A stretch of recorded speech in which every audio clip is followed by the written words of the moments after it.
Kohe me hakkame rääkima koos särava ja julge Mai Oldega sellistel teemadel nagu kuidas organisatsioon saab luua väga turvalist ja hoitud keskkonda, kus tulemused saavad toodud, aga inimesed hoitud. Mida selleks vaja on? Ja kuidas naisena ja emana luua keskkond, kus ise oled austatud ja kus mehed on austatud. Ja millisel moel on elu täisväärtuslik ja elamist väärt. Kõigest sellest ja rohkemgi veel me hakkame kohe rääkima. Ole meiega.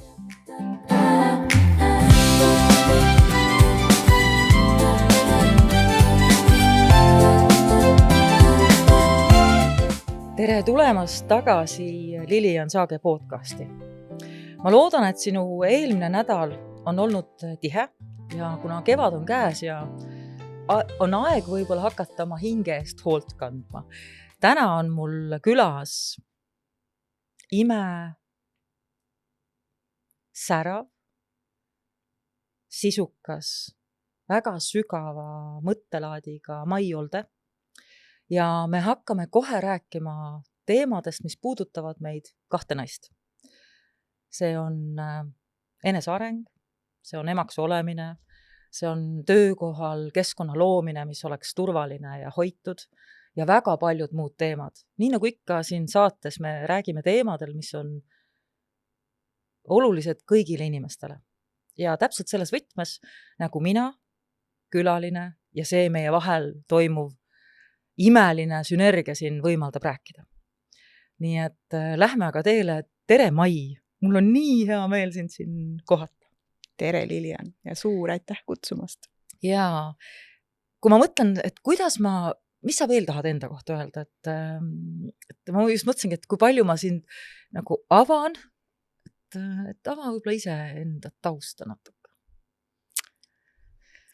Tead, ma mõtlesin täna selle peale, kui ma siia tulin, et ma panen selga kollase seeliku.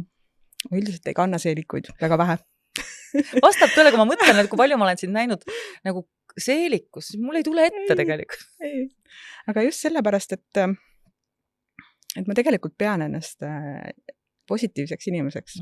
Ja see kollane värv lihtsalt tundus täna, et ma võiksin ju seda võimendada siin läbi selle vestluse. Nii et ma loodan, et seda, mis minu sees on, saan ma täna siis selle vestluse käigus sinuga ka kuulajateni viia.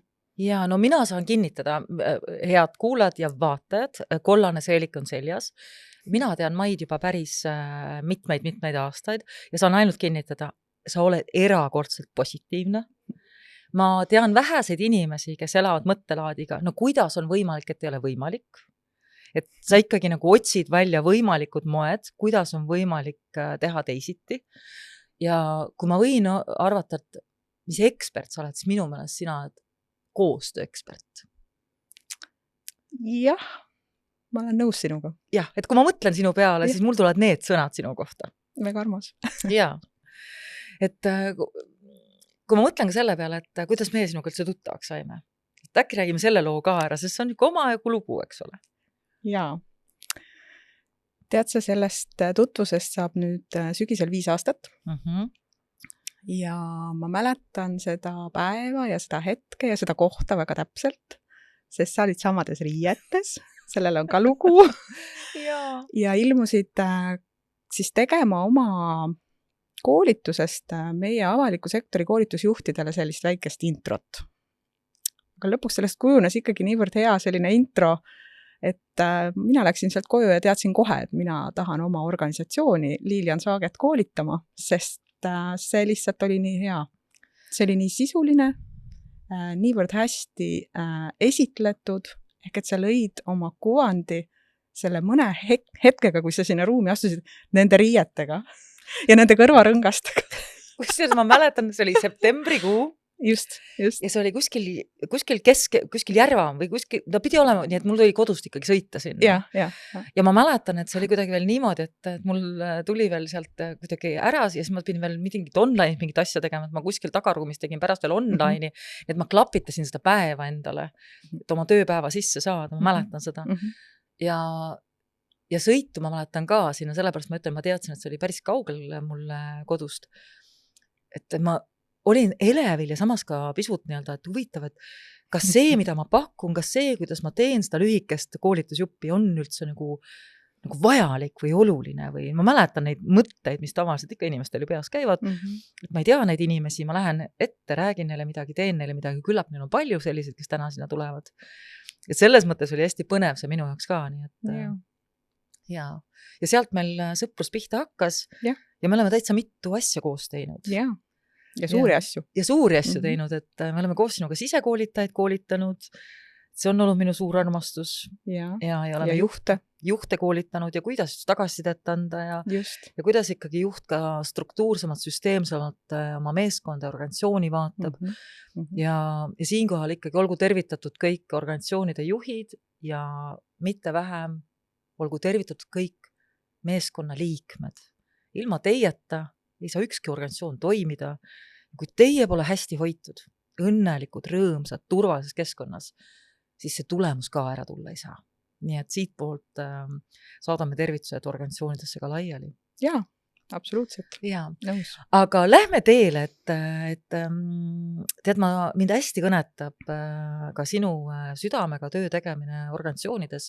Sa oled personalijuht või kuidas see ametinimetus sul on täpselt? Või pole vahet ametimetus, aga mis on see, milles sa siis südant rõõmustad ja südant valutad? Jah. Ma olen tegelikult nagu personalipartner, et mul ongi siis selline inimeste arendamine on peamiselt praegu see suund, aga sinna on nagu juurde tulnud nüüd niisugusi huvitavaid ka sellist juhtide arendamist ja juhtide toetamist, et see on ääretult äge teekond olnud tegelikult.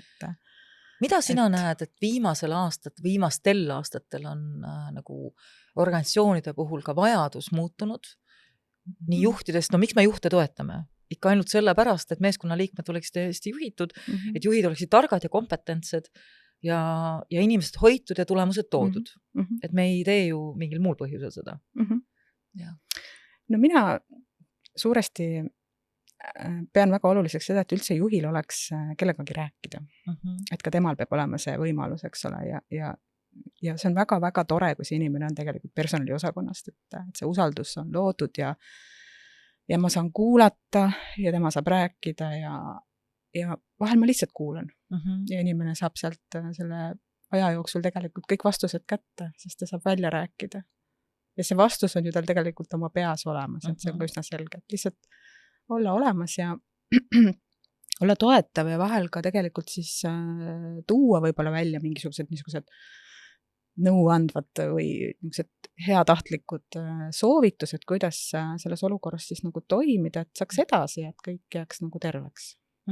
Et suuresti see mu mõttelaad on, et ma ei ole kunagi läinud nagu juhiga kohtumisele või et hakkame nüüd teaduspõhiselt sinna lahkama mingisugust tohutut teooriat, kuidas see kõik peaks paberi peal nagu välja nägema. Et inimesel on ikkagi mingisugune mure.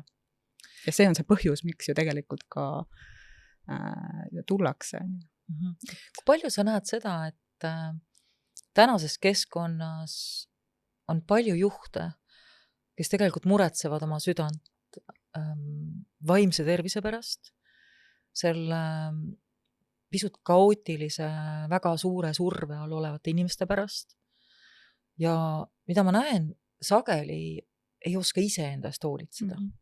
Et kuidas sina seda näed, et näed sina seda samamoodi, et juhina nad on tõesti suure südamega tahavad, et need inimesed oleksid hoitud, et nad saaksid tulemused toodud, neil on kõrvad nende meeskonna liikmete jaoks, aga nad unustavad ennast ise tööle pikalt, nad ei käi ise trennis, neil ei ole seda head kõrva, kellel rääkida. Sageli tuleb ette ka suhete lagunemist tänu sellele, et töö on prioriteetsem kui oma paarisuhe või perekond. Et on see ilming, mida sina ka näed või oled kuulnud oma kolleegide käest rääkimas? Väga erinevalt, et ikka tuleb ette seda, kus sellest vestlusest käib läbi, et aga sa oled ka ise tegelikult see eeskuju oma meeskonnale. Et see enesehool, eks ole, et missuguse märgi ma siis jätan maha endast juhina, kui ma ise vuhin ka seal pikalt seda tööd teha õhtuti, neid ületunde, et ma ju tegelikult olengi siis ju selle juba loonud selle, et kõik mu meeskonnaliikmed arvavad, et see ongi normaalne.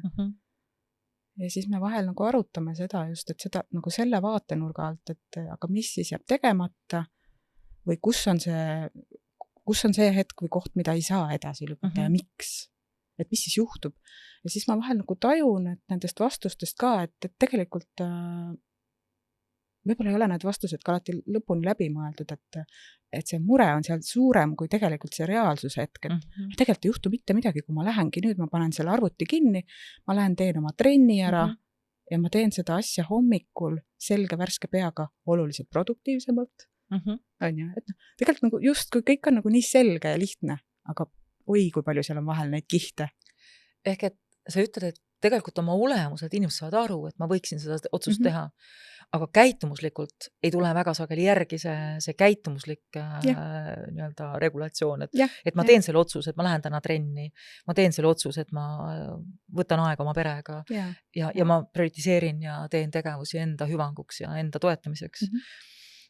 Mis sa arvad, kui paljud juhid täna üldse on mõtestanud enda jaoks, mida tähendab tema jaoks enesehool?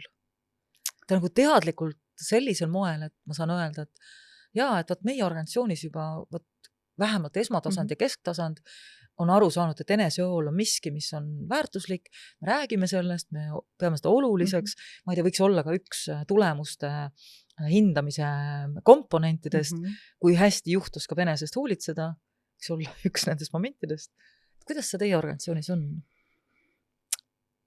Jälle väga keeruline vastata, sellepärast, et on juhte, kes on ära tajunud selle, et millest me enne rääksime just see, et need piirid tuleb tegelikult endale paika panna. Just. Aga samas ikkagi ka päris palju ka neid, kes võib-olla teavad, on palju lugenud, aga rakendamisega on ikkagi see miski, et ma teen nagu kõik, aga siis mul ikkagi ei tule kuidagi see, et lõpuks ma olen ikkagi jätan ise enda unarusse. Ma nii väga tahan nüüd teha selle ülekandemehhanismi meie eraelu poole peale. Et on ju nii, et kui me vanematena ei oska enda õpetuse järgi elada, siis me anname ette ka mudeli oma lastele, et minu sõnad on küll teile tähtsad, aga ma ise neid rakendama ei pea. Mis annab mudeli, et ühel päeval, kui lapsed on nii vanad, et nad võiksid sama mudelit hakata kasutama.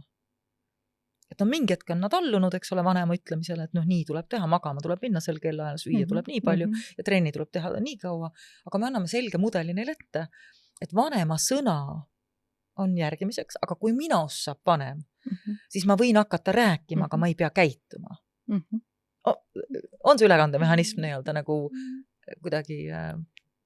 Ma arvan, et see paralleel on tegelikult täitsa hea siin tuua, et võib-olla tõesti, et miks me siis või lapselik selline ka tegelikult see siirus, mis meil täiskasvanu ära kaob millegi, või kui see avatud olek on ju, et me ju tõmbame ennast nagu täiskasvanu samamoodi on ju, et neid näiteid ja neid piire ja mudeleid muidugi iga inimene on ju erinev aga kui ma su küsimuse nagu vastusele mõtlen just selles vaates, et mida juhid, et kas me saame siin üldistada, et kindlasti ei saa, sest igal ühel on need oma väikesed nipid, trikid, eks ole, et kellel ta töötab ja kellel mis töötab.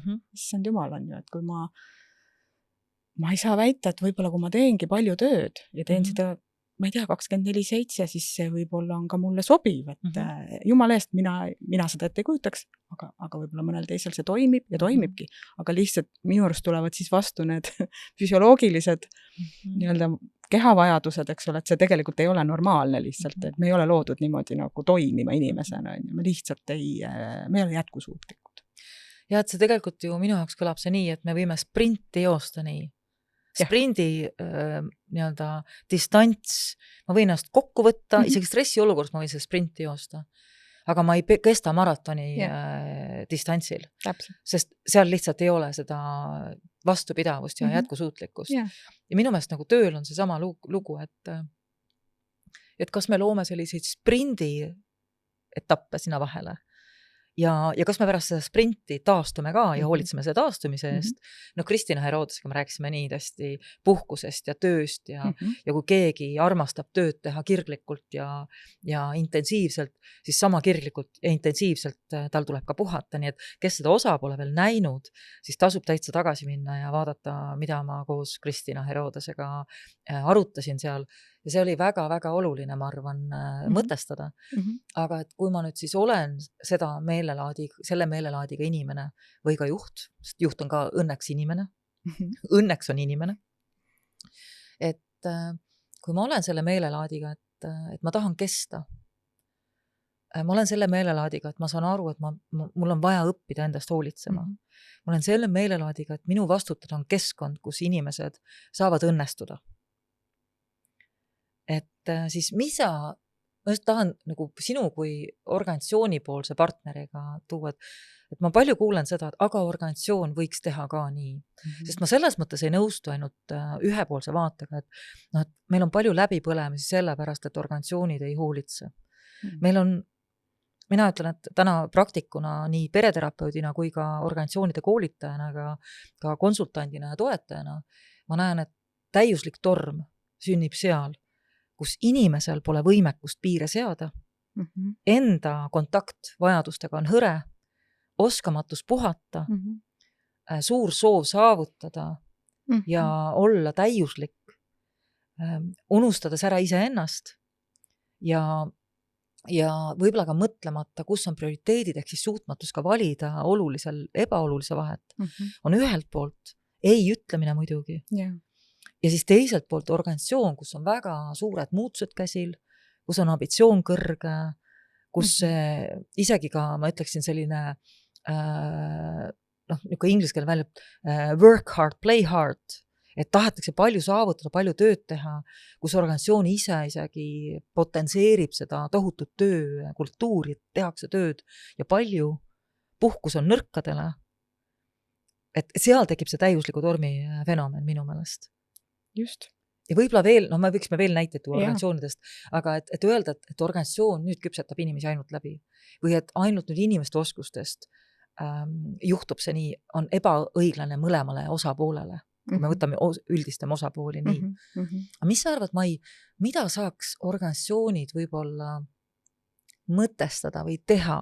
Lihtsalt võib-olla keegi kuulab meid praegust ka ma ei tea, keskastmel või siis ka tipptasemel juhid ütlevad, et issand, meil on kunagi organisatsioonis mõelnudki nii. Mis võiks olla need mõned sellised? Alustuseks nendest teemadest lihtsalt peab olema võimalik rääkida. Kõige lihtsam asi. Et kui seda kultuuris ei ole, et me olemegi harjunud ja harjume võtame kogu aeg juurde ja muudkui paneme nagu rattad. Kas see rääkimine tähendab siis seda, et kui kultuuris ei ole, organisatsiooni kultuuris ei ole praktikat, et me küsime, kuidas meie inimestel läheb ja kuidas nad taastavad enda energiat, et tulla hommikul rõõmsalt tagasi tööle. Et kui me selle kohta küsimusi ei esita, vaid me küsime ainult, kas töö sai tehtud. Just, täpselt nii. Et see on see tegelikult organisatsiooni mentaliteet, eks ole. Et kui fookus on pigem töö tegemisel, mitte seda, et kuidas taastad sa ennast, et homme hommikul tagasi tulla parimal moel, et taaskord jälle rõõmsalt minna õhtul taastuma. Jah, et see tsükkel nii-öelda, eks ole, see nii-öelda tegevus, eks ole, ja siis see lõdvestus ja see pingutus, klassikaline stressitsükkel tegelikult on, kui on, et me räägime nüüd sellest mingisugusest sprindist, aga see sprint ei ole ju kogu aeg. Kui nüüd organisatsioon teadlikult nii-öelda siis läbi juhi viib selle inimesteni, et meil on praegu selline periood, eks ole, et meil on see tsükkel ja siis meil on järgnud natuke rahulikum periood, et siis inimese käes on tegelikult tema enda käes on need oskused võiksid olla, eks ole, et kasutada siis, et ma teadlikult planeerin oma aega ja kuidas ma siis nii-öelda selle tsükli enda jaoks mõtestan, et ma pärast saan ju lõõgastuda siis ja valmistuda uuesti selleks, et siin minu arust organisatsiooni roll ongi, et teadlikult juba teha siis nagu ette selline kommunikatsioon läbi juhi siis on ju, et need perioodid kuidagi oleks hallatavad. Et meil ju kipubki ära minema ta sellepärast, et me ei näe lõppu. Aga ma saan ka ise töötajana küsida, et okei, panite sellise eesmärgi, ma tahan selle eesmärgi, kõigepealt selle eesmärgi sisu osas aru saada, eks ole, miks me seda teeme, on ju. Et kui palju me siis tegelikult nagu ise ka töötajana neid küsimusi esitame juhile, väga harva, ma arvan. Ja siin tuleb jälle see küsimus, kas ma julgen esitada ebamugavaid küsimusi, kas ma julgen näidata, et ma ei saanud aru, kas ma julgen olla enda eest väljas ja nii edasi, eks ole. Et ma arvan, et sa puudutad nii olulist asja. Mina oma raamatus, mina, sina ja kõik meie vahel, raamatu esimene osa on ju esimesed 50 lehte on enesejuhtimisest. Ja kui ma mõtlen ka selle peale, et organisatsioonide puhul väga paljud inimesed, kui me küsime, mida tähendab enesejuhtimine, siis enamik inimesed ütlevad aja juhtimine. Ja nad ei kasuta veel sõna aja juhtimine, vaid ütlevad aja planeerimine. Ja suurt hulka muid asju nad sinna sisse ei pane. Et juba natukene kogenumad ütlevad ka, et ka emotsioonide reguleerimine võiks seal sees olla, et oskus enda emotsioonidega toime tulla. Ja võib-olla ka teha vahet olulisel ja ebaolulisel ehk prioritiseerimisel. Aga et mis siis veel nii-öelda on, et ja ma väga sageli, kui ma koolitan ka enesejuhtimist juhtidele, mis on minu meelest üks väga, ma tänan kõiki organisatsiooni juhte, kes on võtnud vaevaks ja pidanud oluliseks oma juhte enesejuhtimise koha pealt koolitada. Sest kui juhil pole teadmist, kogemust ja oskuseid enda eest hoolitseda, enda juhtimist, enda vastutuseks võtta, kuidas saab õpetades teisi tegema seda sama. Ja võt seal me käime läbi, et on nagu 7 vaate kaudu, me vaatame enesejuhtimist, et esimene on, millist elu ma soovin elada, milline on minu enda elu. Ja me saame ka mõtestada kõik läbi, eks ole, et kus seisus ma täna oma eluga olen, kas see, mis elu ma elan, on minu enda valik olnud, kas see, kuhu ma liigun, on minu enda valik. Mida ma tahan veel elus ära kogeda, ette võtta, ja minu arust on see nii oluline. Teine küsimus on ju, teine vaade on, kes ma inimesena olla tahan? Mis on minu prioriteedid elus? Mis on minu põhimõtted? Millised eesmärgid mul on? Millest ma lähtun üldse inimesena? Milline inimene ma tahan, et olla, et kas ma tahan olla rahulik, süke empaatiline, innustav. Rääkisime siin eelmises saates Vivianiga, kui oluline, et meil oleks toetav keskkond. Kas ma olen inimene, kes imetleb ja inspireerib teisi või ma olen keegi, kes tegelikult ainult kritiseerib teisi, eks ole. Et need 2 asja annavad meile väga tugeva aluse juba, kuidas ma oma elu üldse näen. Siis 3. asi on meil enda arendamine, enda võimete arendamine, et milliseid oskuseid, võimekust ma tänu sellele, et ma seda 2 aspekti olen vaadanud, ma tahan arendada, kas ma tahan õppida, ma ei tea, leiva küpsetamist, tahan õppida paremini, laste kasvatamist, tahan õppida paremini, mina sõnumite väljaütlemist, et mul on mingi võimekus vajalik, et siin elus hästi toime tulla. Järgmiseks on aja kasutamine, kuhu sisse käib nii planeerimine kui ka aja tõesti kasutamine, sest mina näen, ma ei tea, kas sa saad kinnitada või ümber lükata, ma näen, paljud inimesed on erakordselt head ajaplaneerijad tegelikkuses. Aga nad ei kasuta seda planeeritud aega nende asjade tegemiseks, mis on nimekirjas. Ehk et nad ei kaitse oma aega selle tegevuse jaoks. Ja siis need to-do listid ainult nii-öelda kuhjuvad edasi ja järkuvad. Mina märkasin enda juures seda näiteks, et ma võin suurepäraselt planeerida, aga siis mingid alternatiivtegevused jooksevad sisse ja mul jäävad ikka asjad tegemata. Ehk et ma ei kasuta aega tõhusalt.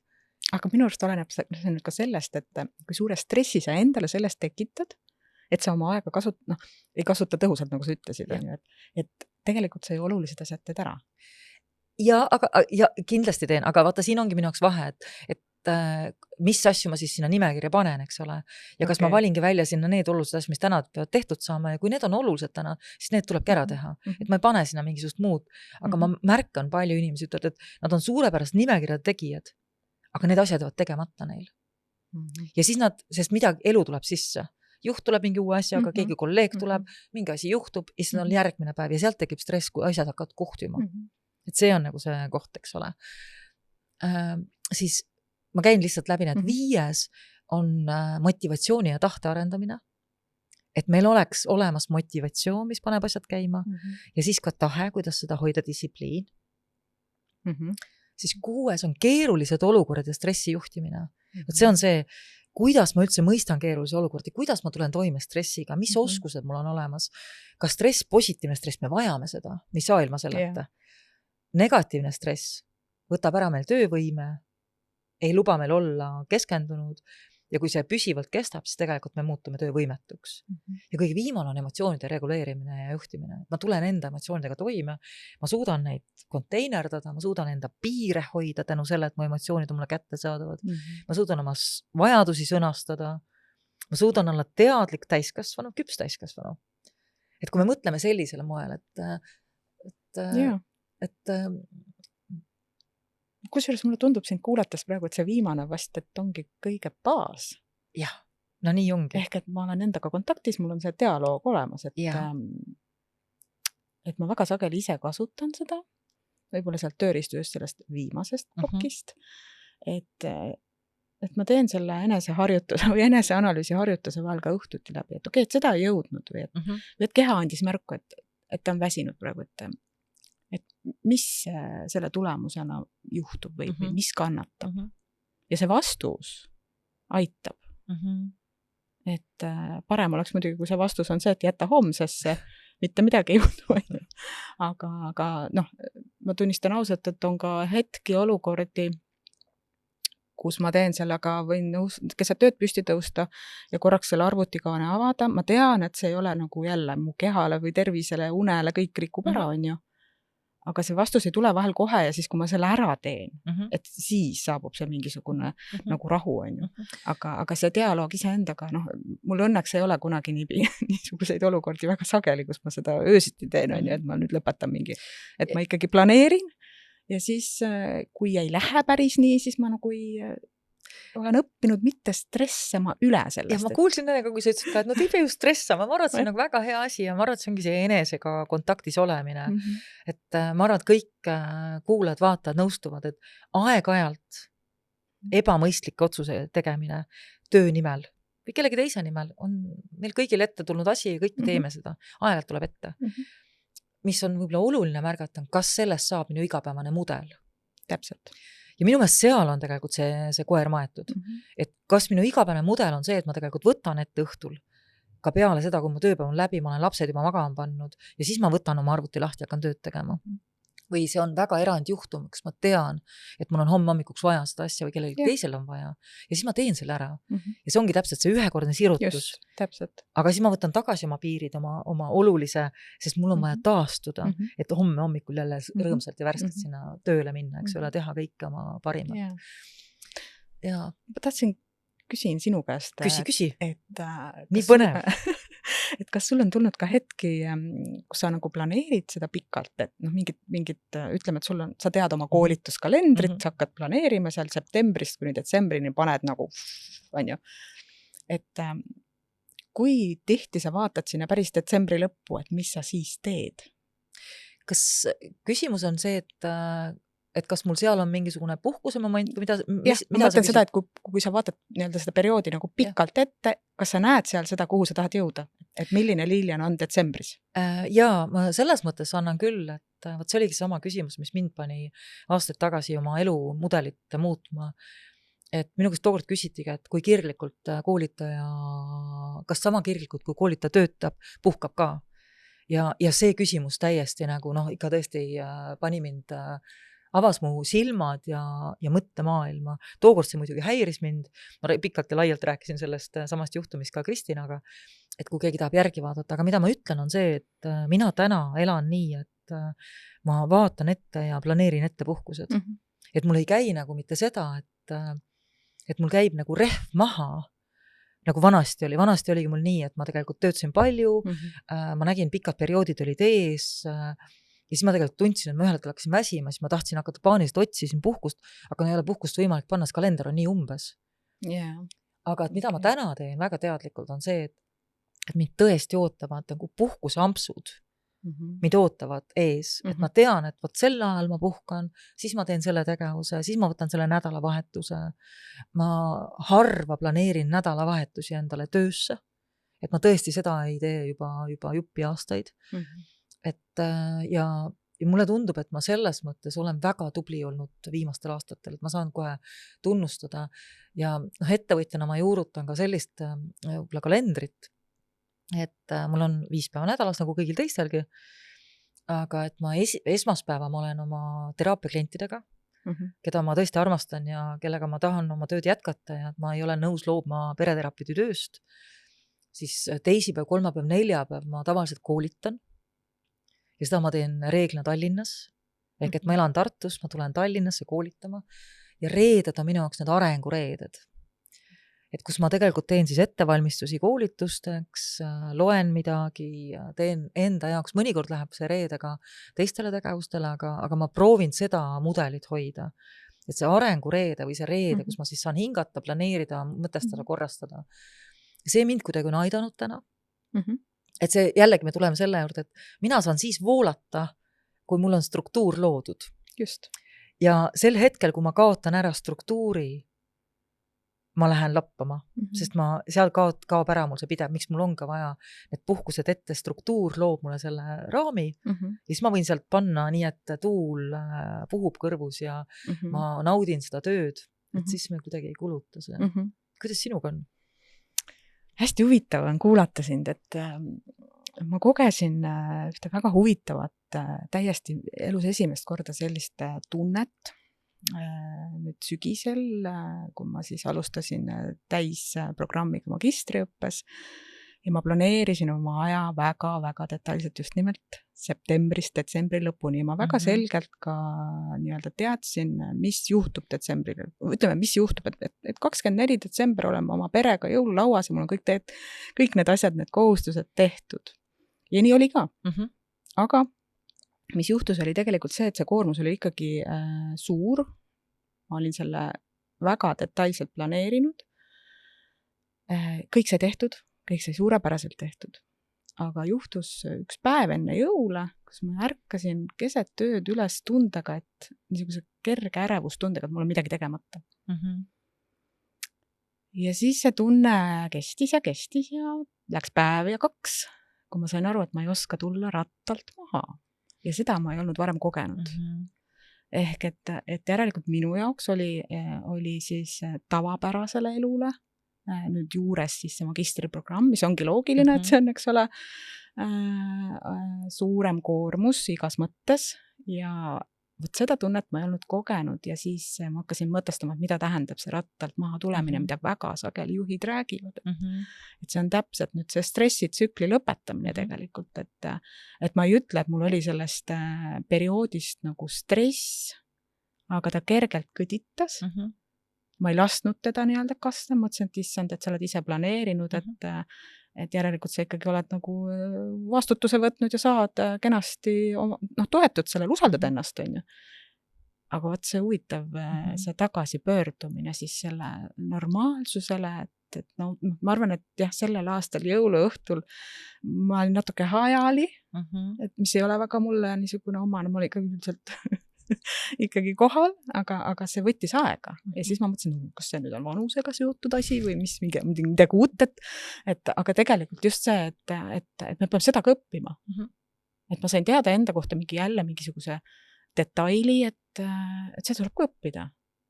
Et nüüd ma olen nagu rahulikult siin, et on see jõulude uue aasta perioodi niisugune nagu väärtus seisneb siis sellega, et sa oledki nagu seal oma maakodus ja paned selle ahju tulekese ja naudid seda suurepärast aega kõige kallimatega.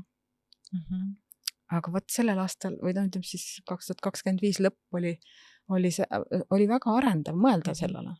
Nüüd ma saan aru küll, mida sa ka enne küsisid minu käest, et kui on väga intensiivne tööperiood, et kas ma tulen rattalt maha ja kui tekib see vaike periood, et kuidas ma seda vaike perioodi üle elan.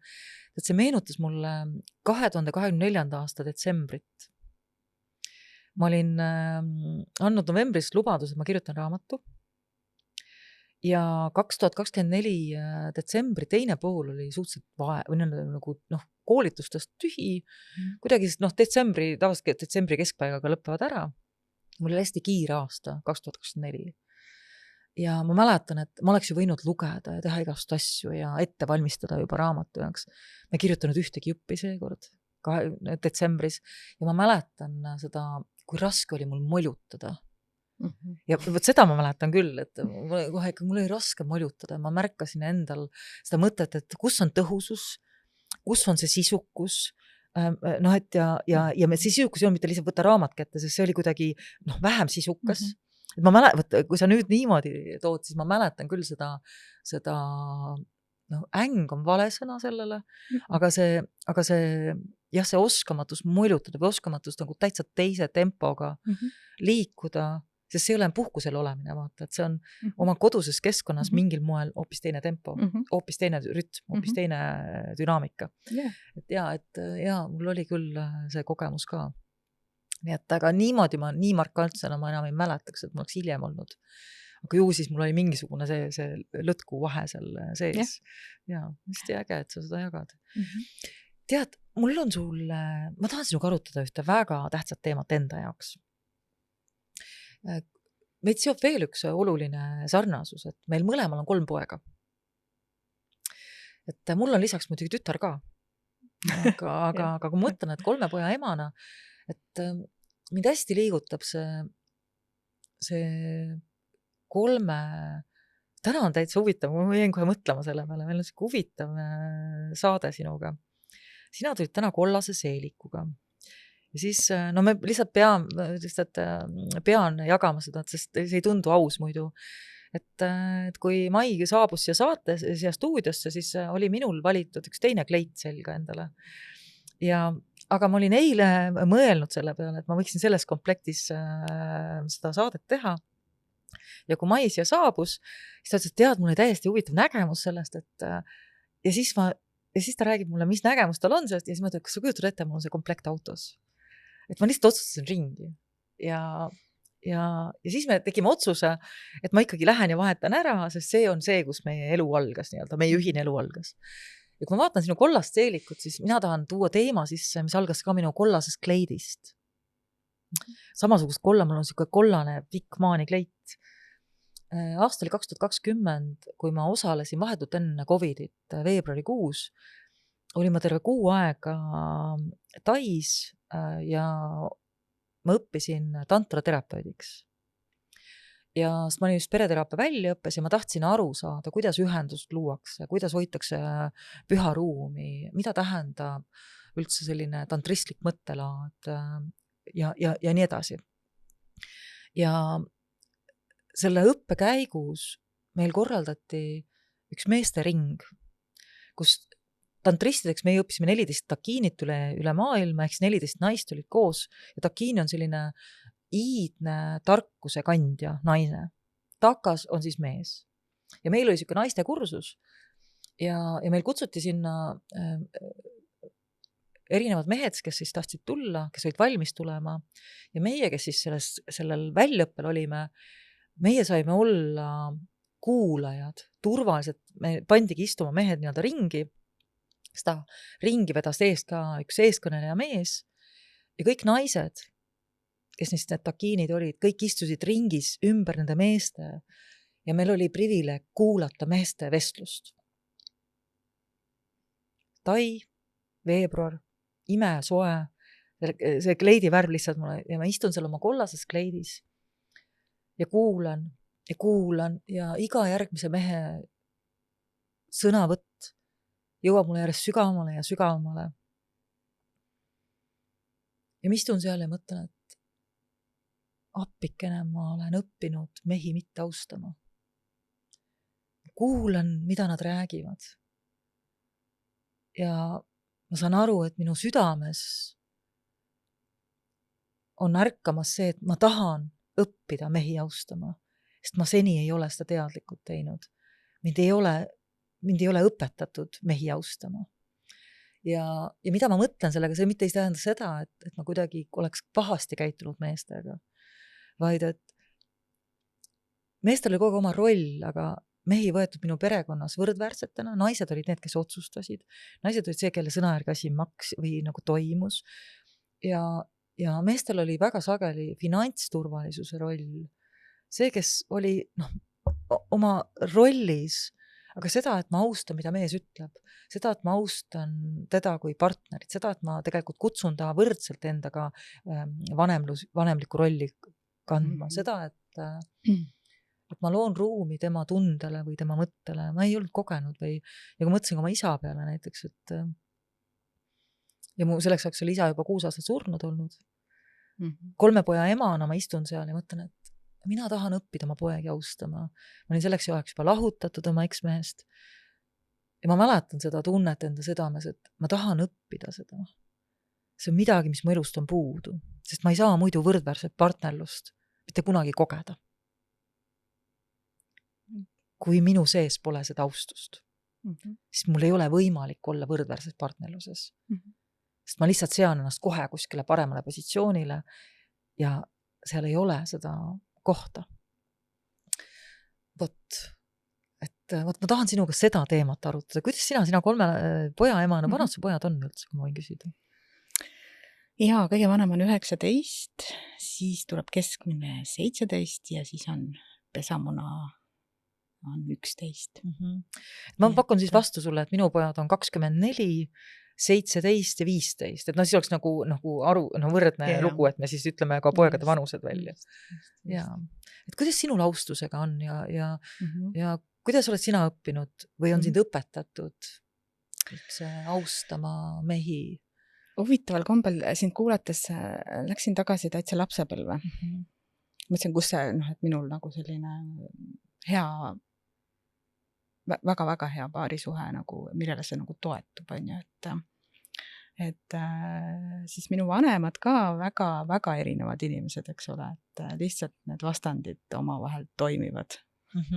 Ja meil on täpselt samamoodi, et 2 väga erinevat inimest, aga see vastandlikkus nii-öelda toimib suurepäraselt ja ma mõtlen nii, et seda ruumi anda. Et ma arvan, et see tuleb mul siis kuskilt alateadlikult, et ma ei ole kunagi kuulnud oma vanemaid tülitsemas. Ja see on, ma arvan, et väga suur väärtus, et mis me õega siis oma lapsepõlve kodust kaasa saime, et väikseid ütlemisi ikka tuli ette, emotsioone, aga sellist avalikku mahategemist, üksteise tampimist, et nad lasid mõlemal üksteisel oma elu nii-öelda kujundada täpselt nii, nagu nad ise seda oma teed käia. Nii, et nad ei olnud üksteise suhtes vaenulikud, eks ole, et nüüd keegi siin, ma ei tea, teeb karjääri ja mina siin jään, eks ole, et ma olen selles mõttes oma lapsepõlvest seda saanud. Ja ma arvan, et ka minu abikaasa pere, kus tema pärinis olid samad väärtused ja need lihtsalt see, kust me siis tuleme, see saigi kokku niimoodi, et mul ei ole seda kogemust. Ja siis ma ei oska ka ette kujutada, et elu võiks näida teistmoodi, et mul üldse tekiks küsimus, et miks ma peaksin teda mitte austama. Et loomulikult ma austan teda ja seal ei ole teist varianti. Ja ootan sama vastu, et see toimib. Ja just tegin, kui ma kuulan sind ja mõtlen, et issand, kui ilus keskkond lapsel kasvada. Suurepärane. Et ma ei ole kunagi kuulnud oma vanemaid teineteist maha tegemas. Ja nüüd hea kuulaja, vaataja, kui palju meist, jätan mai sinu välja, kui palju meist saavad käedest öelda, et ma ei ole ka mitte kunagi kuulnud oma ema või isa teineteise suunal kriitilisi kommentaare või ütluseid tegemas, kas siis nende selja taga või siis ka nende enda oma vahel. Et minul see kogemus on olemas, kuidas vanemad tegid teineteist maha või ütlesid halvasti teineteisele ja ei osanud seda parandada hiljem. Et ma arvan, et väga vähestel on see kogemus. Ja samas on see nii oluline kogemus, et õppida austama ja lubama siis olla sellel ruumil. Ja siis sa ütledki, et ma ei tule selle pealegi, et kuidagi võiks teistmoodi see asi toimida. Just, sest see mõnes mõttes, et sa oled nagu ma saan aru, et see on tõesti nagu kaitsekilbi all sündinud või et siis sa mõtestad seda, juba hakkad seda partnerit ju ka tegelikult valima nende väärtuste järgi, mida sina oled kogenud, tunnetanud, et see tundub õige. Sa ei tea ju alguses, sest alguses on ju kõik alati väga ilus. No me siin Katrin Saaliga rääkisime, et kuidas enne 25. eluaastat ei tohiks ühtegi olulist otsust teha, et meie aju lihtsalt ei ole veel valmis selleks, et me ei ole küpsed veel. Et ma ei tea, kui varakult sina said kokku oma abikaasaga? 25 aastat on sellest nüüd juba. Et me siis arvutame. Ja ma olin 20 aastat vana. Jaa, nii et sa ikkagi tegid ka ikkagi täitsa nagu targa otsuse ebaküpsel moel või? Ja noh, jah. Jah, et saab lihtsalt, jah. Et jah. Jah, et saad sa öelda selle õnneliku jahi. Just. Ja ma just jäin nagu mõtlema, et vaata, see on ka nii nagu ilus kuulata, kuidas sa ütled, et siuke teadlik, et sa hakkad ju valima inimest nagu väärtust järgi. Et no mina kuulan sind ja mõtlen, et mina ei ole kindel, et mina 20 aastaselt, mina hakkasin koos elama oma partneriga, oma eksmehega, siis ma olin 18. Ja mina küll ei mäleta, et mu sees oleks olnud sellised mõtisklused, et kas ta väärtustelt on mul õige. Ja kui ma, ikka on selline käibelütlus, et need samad märgid, mis lõpuks viivad suhte lõppemiseni, on tavaliselt olemas juba suhte alguses. Küsimus on, kas ma tahan neid näha. On selline ütlus. Ja terapeudina ma väga sageli küsin, kui on paaridel juba keeruline aeg või perekondas on väljakutsed, et kas midagi on sellist, mis tegelikult oli alguses peale juba näha või oli olemas. Täna lihtsalt on võimendunud, ta on süvenenud, ta on järjest kasvanud. Ja suur hulk ütleb, et oli küll, ma lihtsalt siis arvasin, et see muutub. Ma arvasin, et see kuidagi kujuneb teiseks. Ma arvasin, et ma muudan teda, nii nagu see klassikaline naised ütlevad, eks ole, et ma näen seda potentsiaali, mis sealt kõik saab tulema ühel ilusal päeval, kui ma sinuga lõpetan selle koolitusprogrammi. Sinust saab viks ja viisakas ja korralik. Kas see on austus meeste suunal?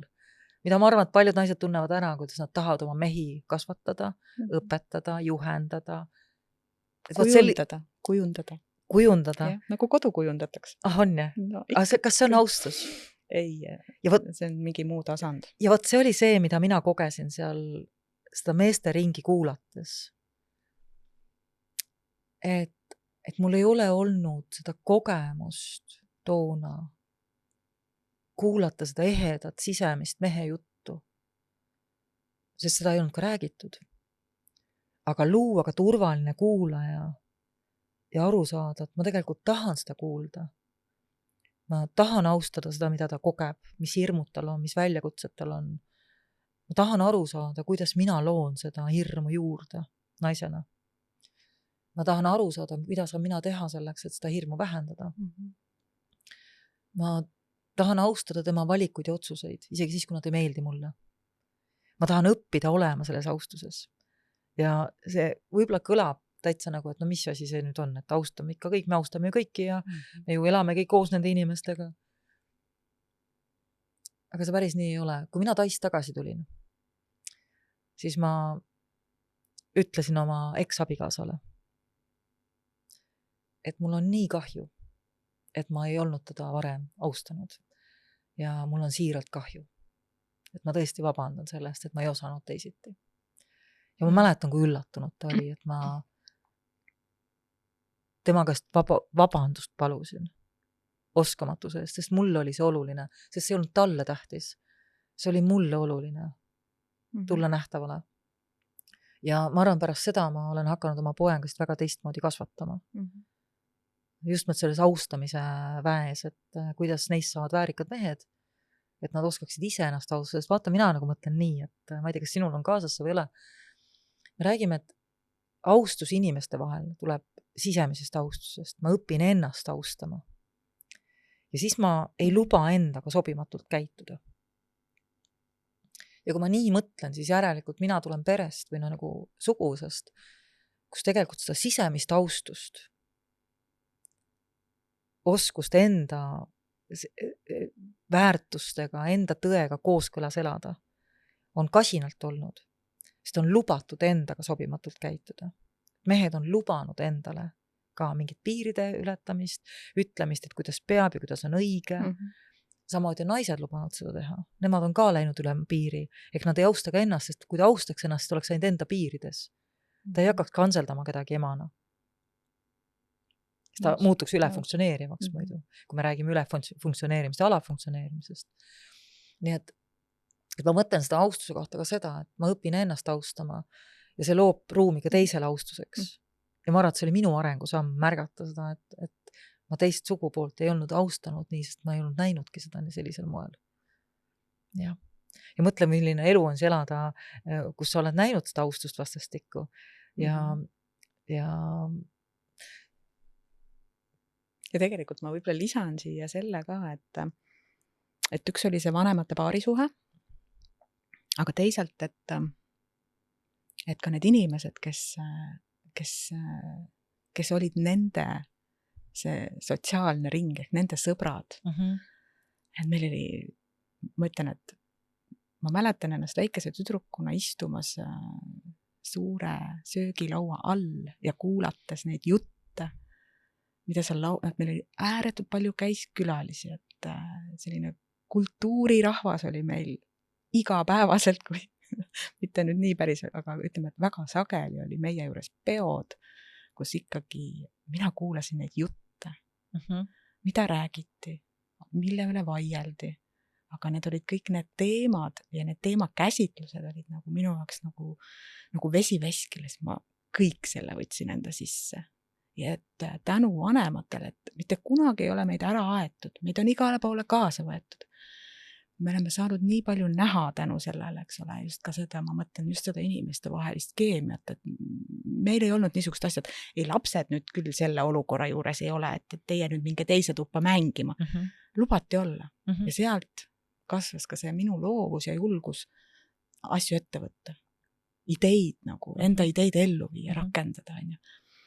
Et ühest küljest ma nägin ka seal paarisuhte toimimist, eks ole, et kuidas need sõbrad abielud ja nüüd, kuidas me siis nagu täiskasvanu eas seda kõike nagu tagasi vaatan. Nii et ma ütlen, et seal laua all oli äge olla. Seal oli väga äge olla ja mul on täitsa nagu pilt tuleb kohe ette, kuidas ma seal istun ja kus ma ammutan seda kõik ja ma ei olnud nagu tüliks ka, et pigem oli alati inimestel nagu hea meel mind näha seal ja kellelgi ei tulnud nagu niisugust krampi, et issand, seal on nüüd laps või ja ta tahab kõike seda kuulda ja näha, on ju, et ma ütlen, et veel kord, nagu see on ikka vanemate poolt ju ikkagi, et nad lõid selle keskkonna.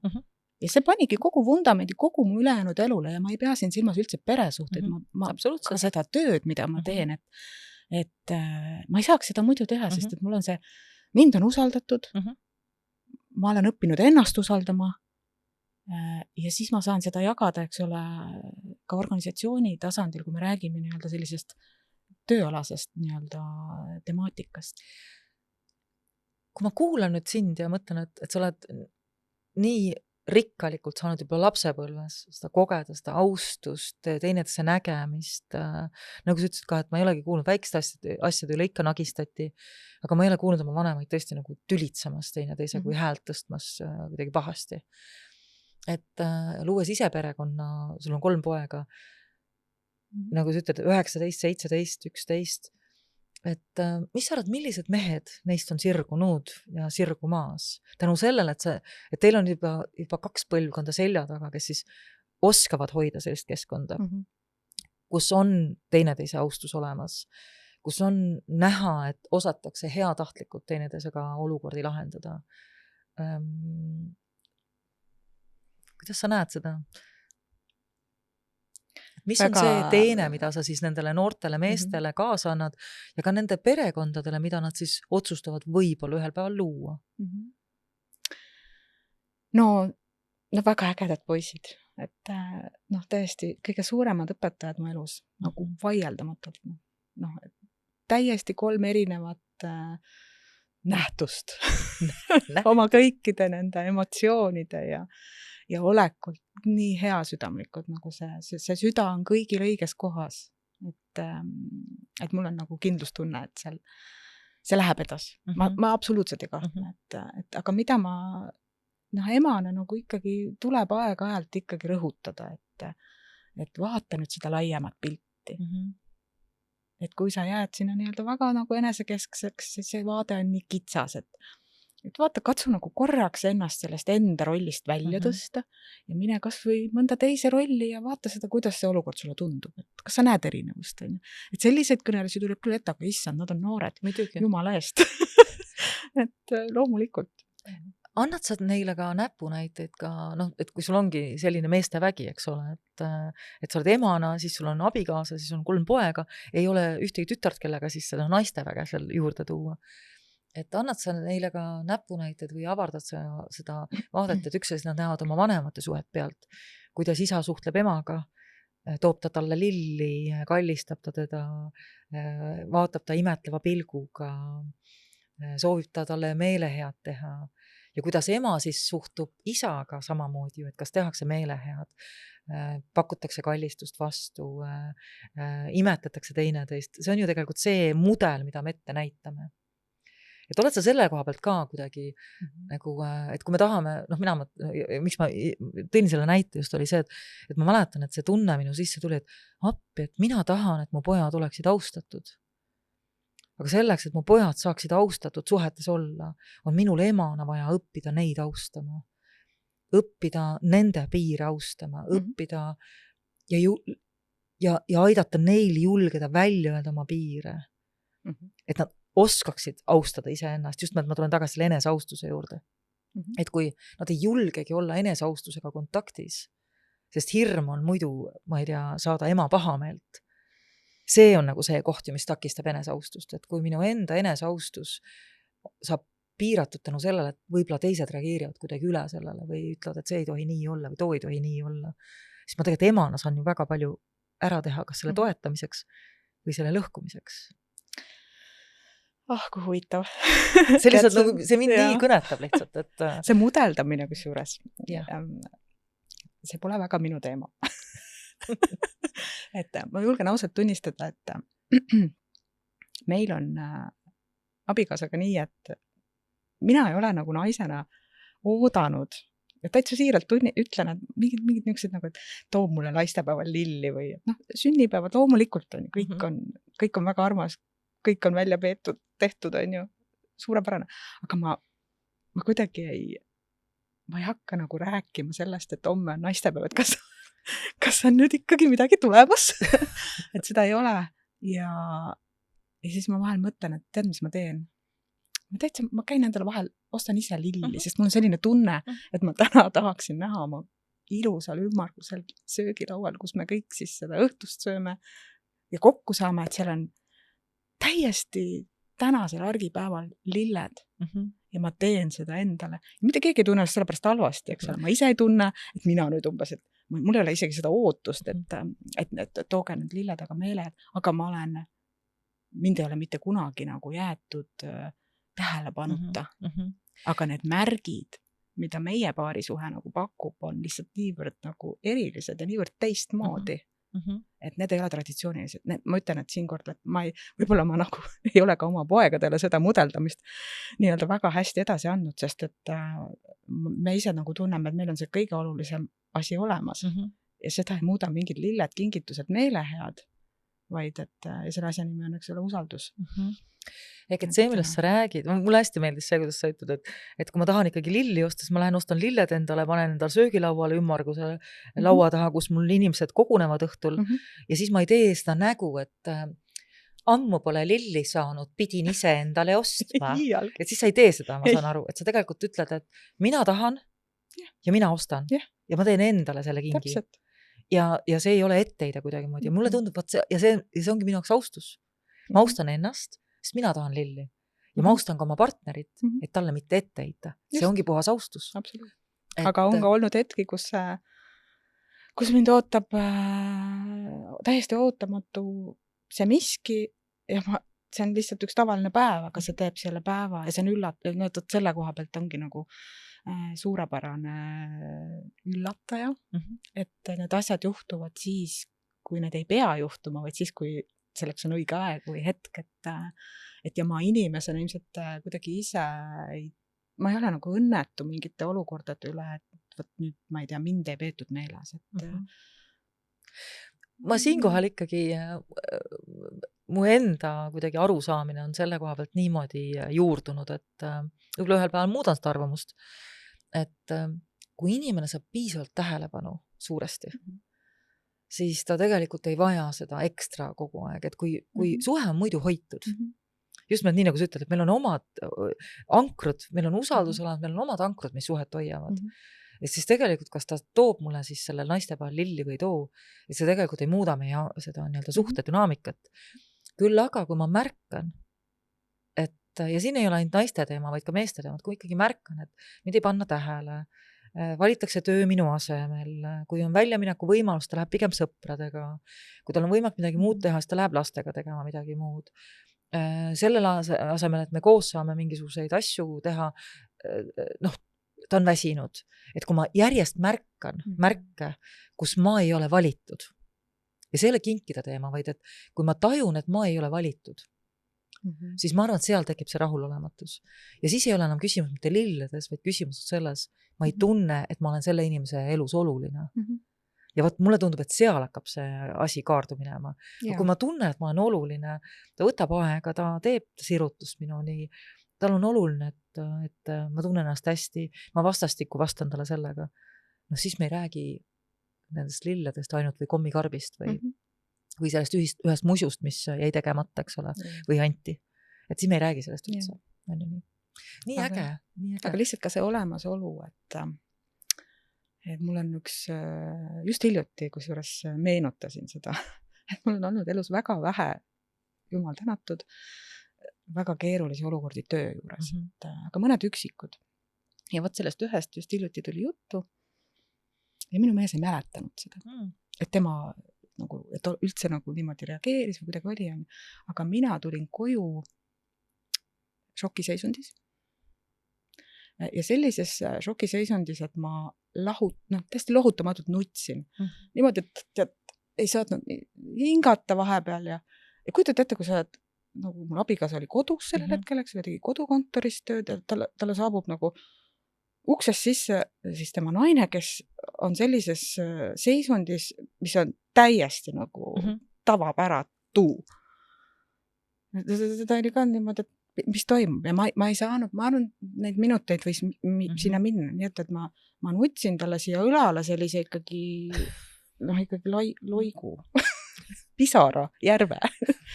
Enne kui ma siis suutsin rahulikult üldse, sest nagu niisugune nagu stressi või mis on šokiseisund ikkagi vist. Šokiseisund.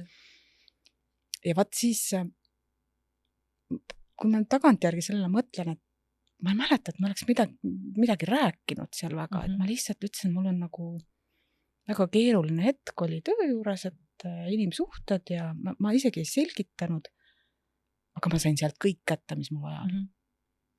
Absoluutselt mitte midagi muud vaja ei ole. Mis see oli, mida sa vajasid? Sest sa ütled nii olnud, ma sain sealt kõik kätte, mis ma vajasin.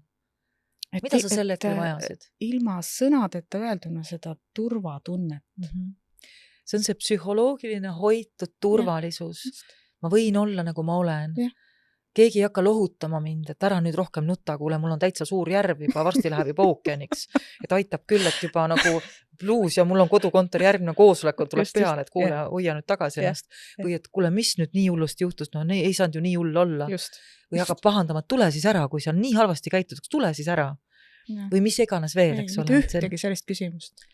Täielik niisugune mõistmine ilma sõnadeta ja siis ma ütleme nii, et jah, mul oli seal õhtuks veel lõi sinna ikkagi siia klapi piirkonda selle tohutu pinge peavalu ja kõik, aga see lihtsalt see sündmus iseenesest pani mind mõtlema, et võt see on, mida ma tahaks oma lastele edasi anda, et need paarisuhted, et kui te tunnete ennast ilma sõnadeta selles keskkonnas turvaliselt, siis see on teie jaoks õige ja nii ongi. Ja kui see dialoog väidab vastupidist, siis tasuks nagu mõelda, et kas see on nagu mõistlik. Oled sa seda oma sõnadena ka oma poegadele öelnud? Et paari suhtes on kõige olulisem emotsionaalne turvalisus. Sest kui sa ise seda ei tunne või kui sa oma partnerile ei paku, siis on raske ehitada sinna midagi muud. Mängulisust, põnevust, kõike muud. Seksuaalsust, kõik, mis sealt muust edasi tuleb, eks ole. Oled sa ise öelnud sõnadega? Ma arvan, et me siis tegi seda ka olukord, mul ei tule isegi praegu ette, et kas ma selle olukorra pinnalt olen üldse jõudnud, nagu me oleme nendega rääkinud erinevate nurkade alt suhte, nagu suuresti ikkagi meie enda sellest, et kuidas see kõik oli ja kuidas kuidas mina olin ikkagi see kõrvaltvaataja, kuidas minu mees säras ja mina vaatasin seda, et säragu on ju. Et sa olid harjunud vaatama nagu ka laua alt, eks ole, neid kuulma inimesi, et nüüd sa siis vaatasidki oma säravat meest. Et see oli siis, on ju, et täna, kusjuures meil on huvitavalt, et need rollid on vahetunud. Et nüüd vaatab tema oma säravat naist. Ma loodan. Seda ka. Ma loodan, aga et lihtsalt, et muidugi. Me oleme nagu kasvanud niivõrd, koos kasvanud niivõrd erinevalt, et see on nagu selline nagu kellamehhanism, et vaata, kuidas need hammasrattad käivad niimoodi, mitte ühte pool, vaid käivadki nagu vastamisi niimoodi, aga nad lähevad õigetesse aukudesse, et see on päris huvitav, et kui mina olin selles vanuses 20-aastaselt ääretult niisugune suhtlesin, tead, mul oli kogu aeg igale poole vaja minna ja kõike teha, siis minu mees oli selline, vaatas nagu seda kõike asja kõrvalt niimoodi. Ja samas, kui tal oli turvaline oma sõprade seltskond, siis talle meeldis seal nagu olla ikkagi keegi. Et täna tal seda vajadust nagu üldse enam ei ole, et ta on nagu tema pere ja see niisugune lähedane ring on oluline. Ja mina samas tunnen siis ka, et ma olen nagu ka maha rahunenud, et ei ole nii palju vaja enam suhelda kogu aeg, et meil on väga toredad sõbrad, aga see on nagu kindel ring. See on vist ka vanusega tuleb, aga lihtsalt, mis ma tegelikult öelda tahan, on see, et kui mina olen tagasi tõmbanud, siis ma ei saa nagu öelda, et tema on nüüd edasi kuidagi muutunud, on ju, aga et see areng on, see on koos käimine, et me oleme nagu üksteisele andnud hästi palju juurde, neid omadusi, kuidas siis mingeid asju saab oma kogemusest. Et see on äge. Ja mina jäin mõtlema kohe, et mina küll, ma arvan, et ma oma poegadele ja ka tütrele ja tema elukaasele, ma arvan küll, et mina küll avan teemasid, suhteteemasid. Et ja mitte seda, et me nüüd õpetaksime midagi, vaid et ma arvan, et mina oma kodus küll sagedasti räägin mingitel teemadel, mis on mu enda suhte kontekstis ka olulised või siis ka mingisuguses muus kontekstis olulised, ma ei tea. Et mitte nagu seda, et vaadake, nii on õige, vaid et nii oluline on tähelepanu pöörata või et see või teine asi on tegelikult nagu tähtis. Ja, et sa märkaks. Et sa märkad või et kui oluline on tegelikult anda teada, et kui keegi sulle kirjutab, et siis sa vastad sellele kirjale ja sellised hästi lihtsad, et kui sa tahad, et su suhted oleks hoitud, et siis on vaja hoida ka enda suhte otsa, seda suhte enda otsa ja mis juhtub sinu endaga, kui su enda suhe endaga on hoidmata. Et kui lihtne on siis sinna ära kaduda ja ma ikka julgen rääkida, et kuidas suhted on ju erinevad, et on neid suhteid, kus ongi see meie tunne on hästi tugev ja hästi siuke ülesjootud ja hästi sulandunud suhe, kus tegelikult on praktiliselt ongi aru saamata, kus need kaks keha on ja on kaks pead ainult paista, on ju. Ja on need suhted, kus on kaks keha ja on väga vähe seda ühist osa.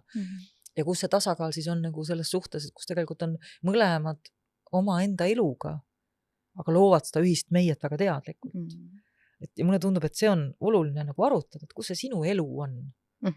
Mitte see, et vaata, tema teeb õnnelikuks või kui temaga midagi juhtub, siis ma olen õnnetu.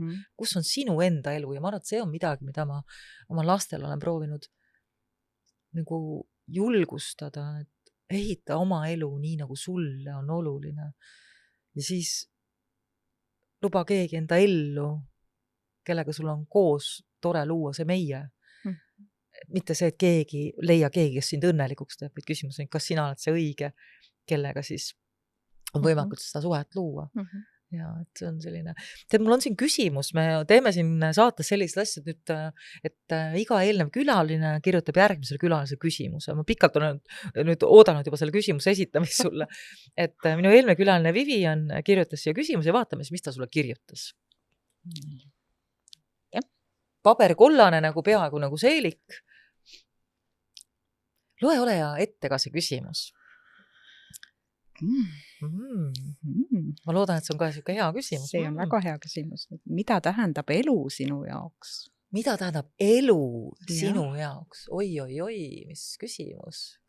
Väga sügav. Mis tähendab elu? Väga sügav, tõesti. Tähendab elu sinu jaoks? Tead, ma olen viimasel ajal mõtestanud seda nii, et hetkes olemist.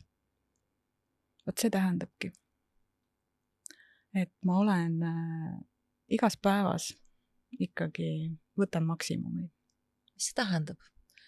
Sa ütled, no see on nii olulised, mis sa ütled, hetkes olemist, võtan maksimumi. Mida see praktilistes asjades tähendab? Et kui mõni kuule vaataja tahab ka kaasa sulle praegu sinuga?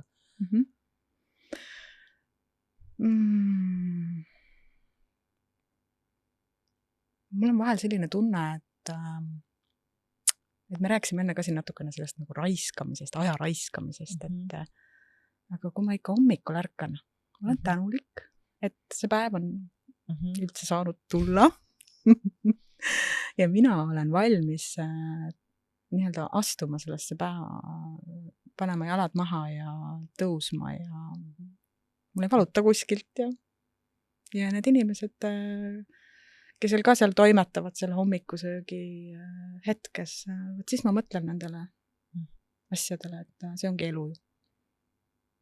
Tänulikkus. Mida tähendab elu sinu jaoks? Tänulikkust.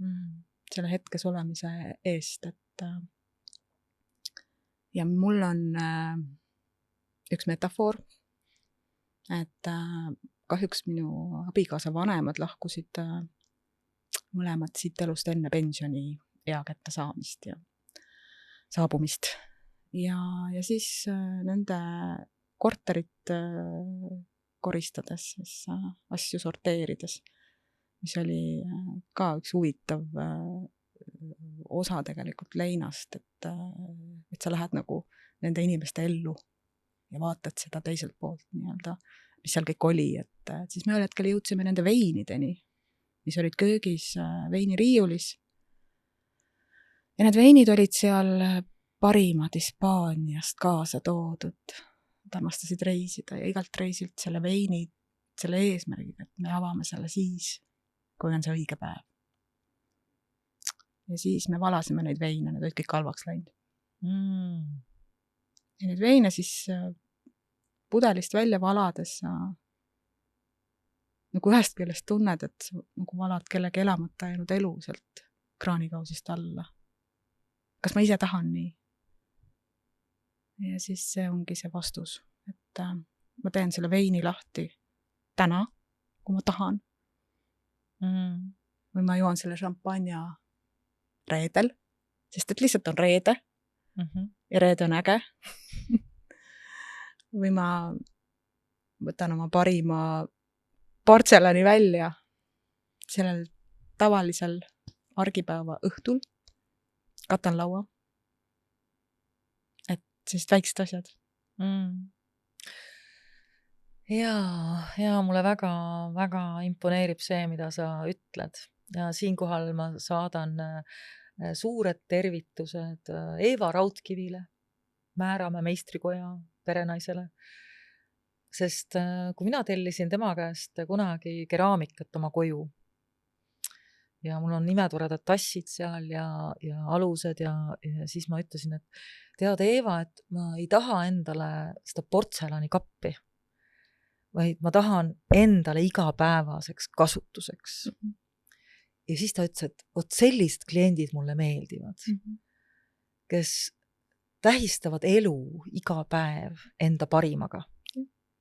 Et ma ei oota kellegi külla tulemist või kellegi olulise mingit sündmust, et oma parimat siis elust välja otsida. Et me kõik tuleme nõukogude ajast, kus klaasi taga, olid ju klaasi taga, olid need teeserviisid ja see oli nagu, ja siis kord-paar või nagu mõne korraga aastas siis kasutati neid, et meil kõigil on see kogemus, ma arvan, olemas, aga tegelikult see on tõesti üks hea märk, et miks ma ennast siis vähem austan, kui ma külalisi.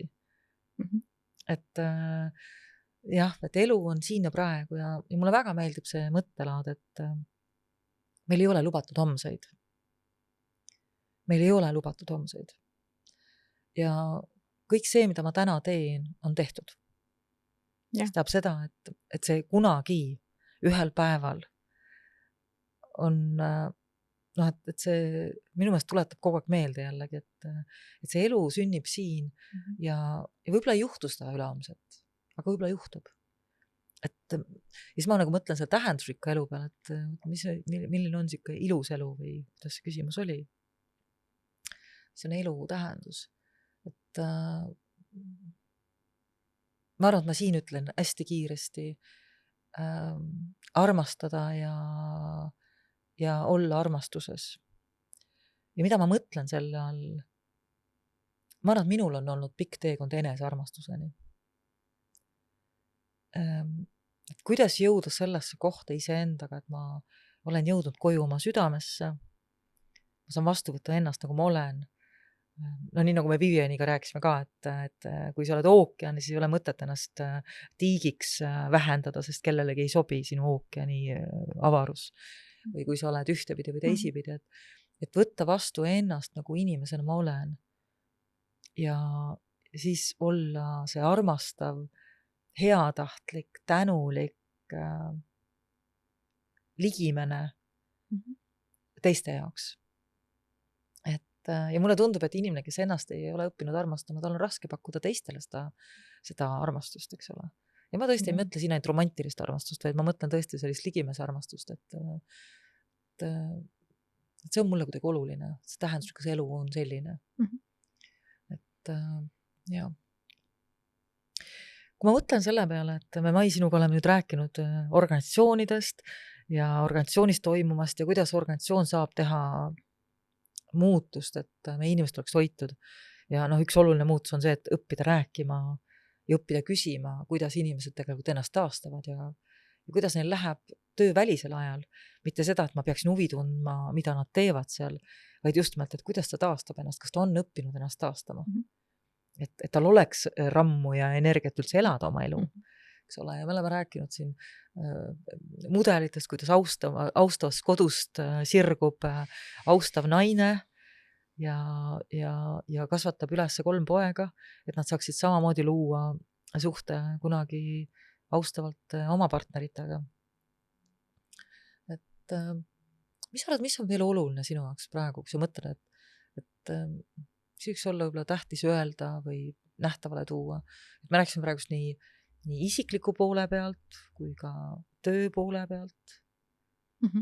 Kas on veel midagi, mida sa tahaks kuidagi välja öelda või ära sõnastada? Võib-olla mulle selle eelnevaga seonduvalt jäi natukene, et see hetkes elamine, et tahtsin täiendada seda ka tegelikult sellega, et ka see igapäevane töö, mida me teeme, et oleks ju suurepärane, kui see ikkagi pakub rõõmu, et see annab tagasi, et siis ei ole tõesti ju mõtet kulutada seda aega, kui see ongi keeruline seal, sul on nagu paha olla seal näiteks, sa ei saa täpselt aru ka, mis seal keskkorras on ja siis kui küsitakse, et aga räägi, mis on, siis sul ei ole võib-olla neid vastuseid, et siis ikkagi see iseenda seest otsimine, et need vastused on ju kõik olemas. Ja siis ka see julgus teha see järgmine samm, et aga võib-olla see organisatsioon ei olegi minu jaoks, eks ole, tegelikult paari suhtes ju sama lugu on ju. Et ma võrdleks võib-olla seda, see on kokkuvõtmine, see ei ole alati lihtne, see võib aega nõuda, aga see aeg on vajalik.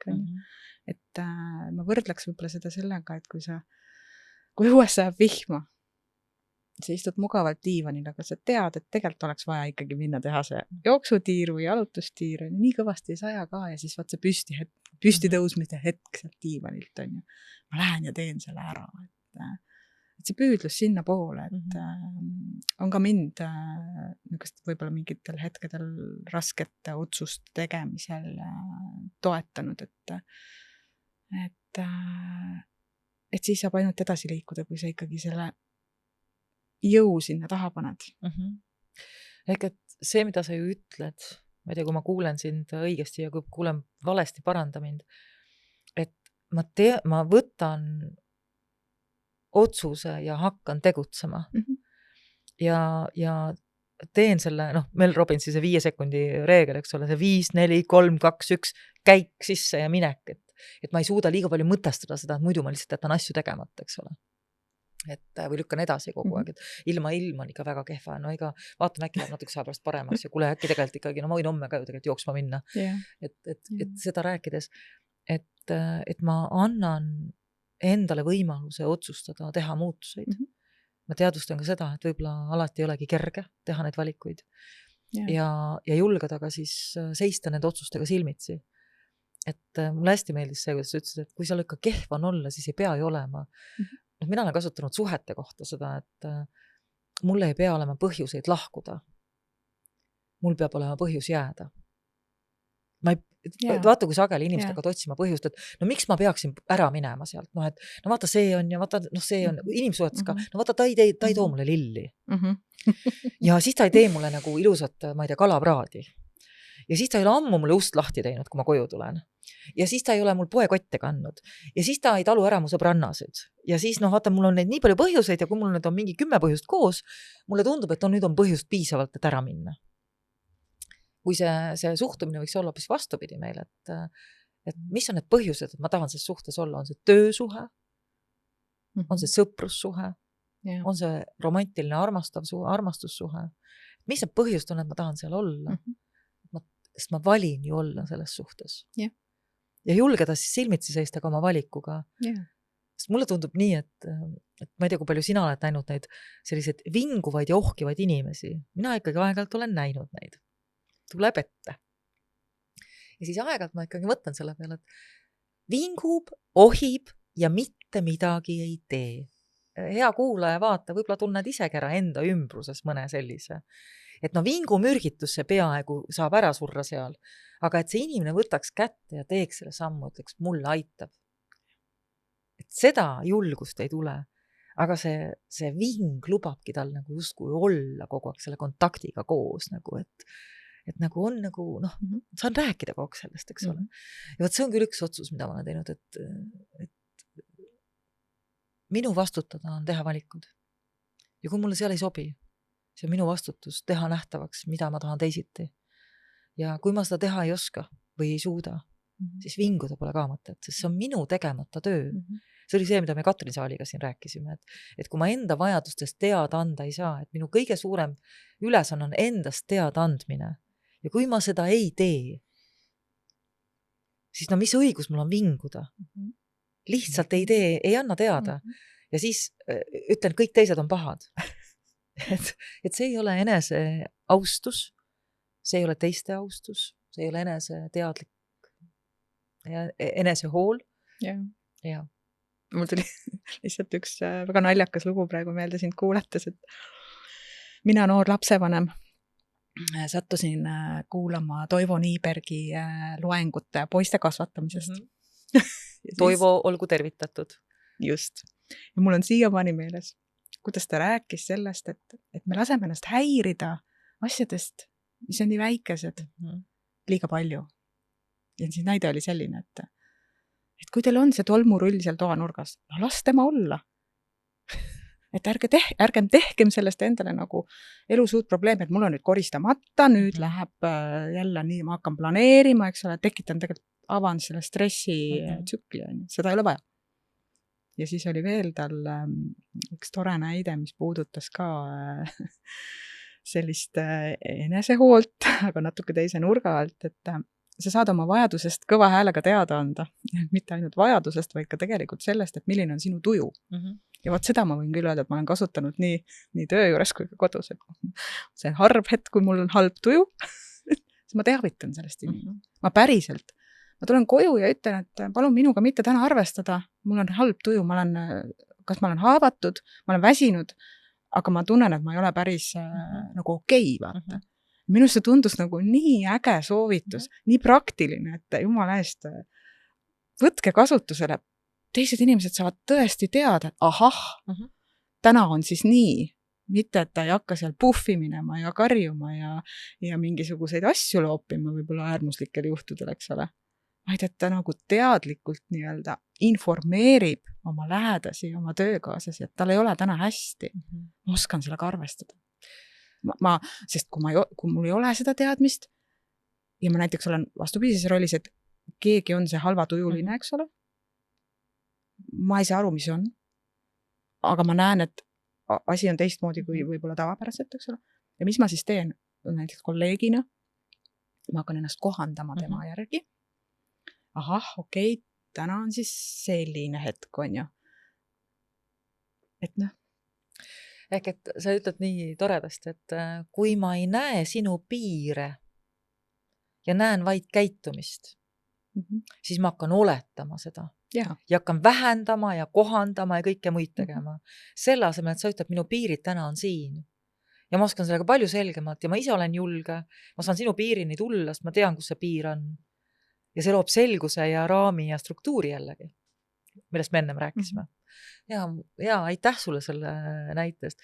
Mai, mul oli erakordselt tore ja huvitav sinuga vestelda teemadel, mis on olulised, ma arvan, meile kõigile.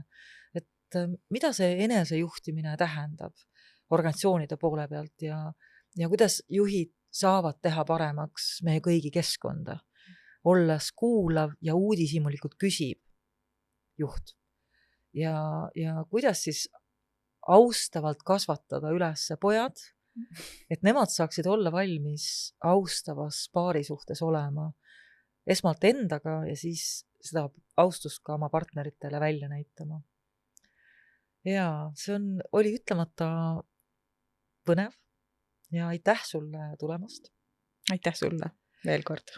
Ja et hea kuulaja, vaataja, võta ise ka aega korra mõelda, kuidas sinul lood enesejuhtimisega on ja kui palju sa oled õppinud enda eest hoolitsema ja oled sa õppinud ka endast teada andmist. Ehk et mida sa vajad, kuidas seda vajad ja kui palju sa ise enda piir austad. Sest nagu öeldud, eneseaustusest algab austus teiste vastu ja tänu eneseaustusele me saame seada piirid, et meid austatakse. Ja sealt algavad juba palju rõõmsamad ja tähendusrikkumad suhted. Mina olin Lilian Saage ja kohtume sinuga taas 2 nädala pärast. Ole terve!